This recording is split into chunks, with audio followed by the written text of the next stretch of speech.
Well, no, on WBBM, I was on a show which it was called Beyond the, it was called, it originally called The Magic Door, and now, then they called it Beyond the Magic Door, because they were souping it up and making it, bringing it, I guess, into the 80s, because for a while it was just a kid show with a couple of hand puppets and a guy in front of a green screen. It was about this side. He was like an elf, and that was the budget. And so I guess they did a bigger budget show. It was like a Jewish Sesame Street. It filled the 3 FCC requirements of community programming, religious programming, and children programming. And so through friends in the improv community, one guy who was working on it remembered me as a performer and asked if I would come in and play a part in a sketch he wrote on, a little piece he wrote on it. And so then I became like a regular on this show.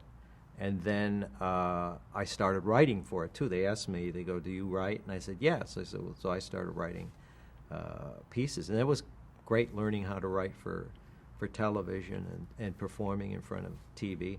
And of course, in those days, since it was FCC requirement, the cameramen were there. They had to work for free. It was like an obligation for them to, and they had to, but they only had a 2-hour window. So there was some improvisation involved. Like if I didn't know the line, I wasn't going to stop. I would make things up. So and hope that they would be okay with it. This was my first television show, yeah.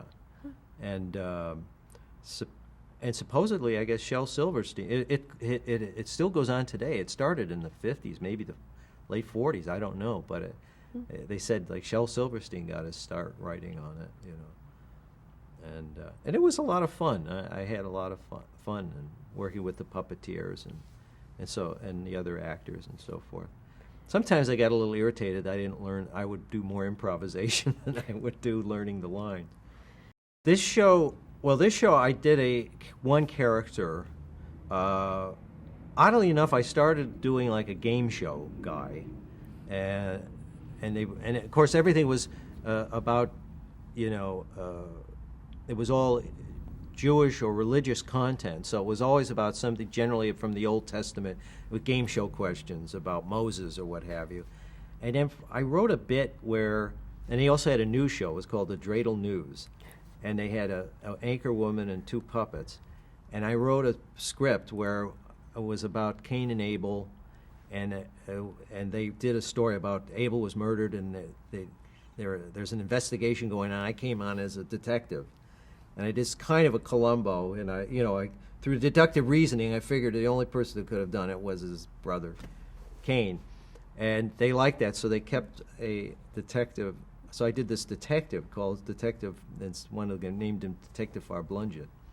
But I didn't want to do a Peter Falk impression, so I wanted to make my own character, but I actually went to Alan Arkin doing a part in Little Murders. He played a detective practice. It was very, a little bit, verklempt. It was very, he would get all mixed up. So I just did that because I figure at least not many people know that part. So it looks like I'm doing an original character on that show.